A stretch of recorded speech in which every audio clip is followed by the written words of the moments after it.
On today's episode of Cussing Woodmizer, we go hunting for a bolt.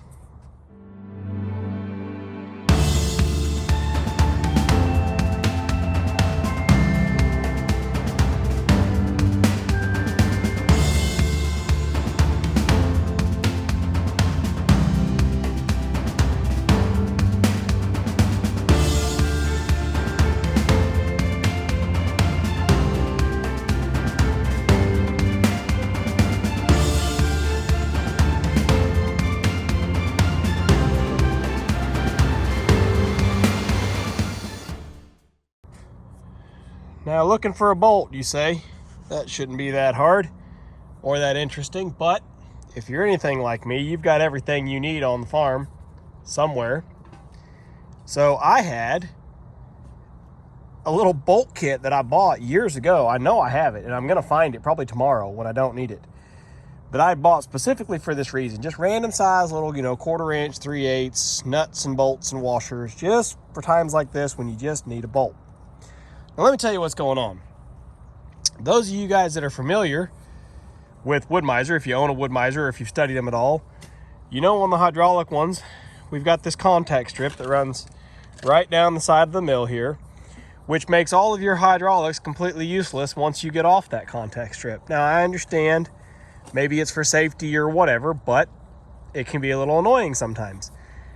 Now, this particular mill, for the first year and a half, almost 2 years that we had it, we would have issues where we'd bring the saw head back, and depending on where we were at along this strip, we either would or wouldn't make contact to be able to run our hydraulics. And I always thought that it was something to do with just the position. I thought this strip was corroded. I realized after probably about 6 months ago now, I finally realized what was going on was this connection here where it goes over to your contact strip, and this is the cable that goes to your hydraulic pumps. It had a plastic bolt, okay? A plastic bolt.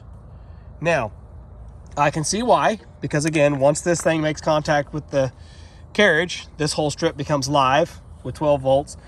And if you had a metal bolt sticking out too far back here in the back, it could technically arc over to your frame, I guess. But this is like one of the most important electrical connections on the whole mill, because without this, your hydraulics are completely useless, and that pretty much makes this mill useless. So anyway, that plastic bolt was coming loose, and so this thing would just lose contact. I'd reach down, I'd give it a little wiggle, and I'd get my hydraulics back. Well, that worked up until today. Today it finally broke. I'll have to show you the bolt here. Actually, I just had it. So it finally broke, and let's just put an operation that can make a couple $100 an hour, let's just put it out of business because of a plastic bolt. So I probably spent the last close to hour wandering all over my farm, checking in all of my outbuildings and shops and everything to try to find a bolt, checking in my truck. Can't find my little kit anywhere. Finally found this bolt, this nut and bolt combo. And it's got a nylon nut as well, so it's got a good lock nut that I had to actually kind of hammer it through the hole and then use my ratchet to drive it in. So we're gonna go ahead and put this back together. And the other thing that I'm gonna do today, I've got this plastic bottle cap, because that is, when you look there is not really a whole lot of relief, if any. So it could really want to arc over. So we're gonna slip this bottle cap on here. And once our strip is inside, once everything's bolted back up, there's no possible way that could fall off. I'd much rather have something, I think, rubber. I mean, I guess the plastic should be an insulator. It's gonna get me going at least for today, which means that's how it'll get me going until it finally fails someday and then blows a fuse, and then I'm all pissed off because that happens. Ultimately, this is my opinion, the right thing to do would be to throw this whole piece of shit away and just run a direct cable from here all the way down your frame to your power chain, and then through your power chain and direct wire the thing, and then your hydraulics are always live. And I know there's guys that have done that. I just haven't gotten around to it. As a matter of fact, the cable and all the fittings is on my list of wish list, basically, on Amazon. So I will get it done eventually.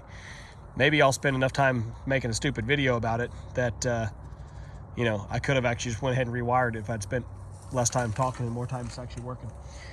Anyway, we're going to go ahead and throw all this back together. I'm gonna go ahead and bolt this up right now while I've got it apart, because otherwise if I put my strip back on, there's no way to really get a wrench on there and hold that nut, and the darn sure won't be able to get my bottle cap on there. So I'm gonna put it together right now, and then we'll put our strip back on and get it bolted up and see how it works. Well, there you have it.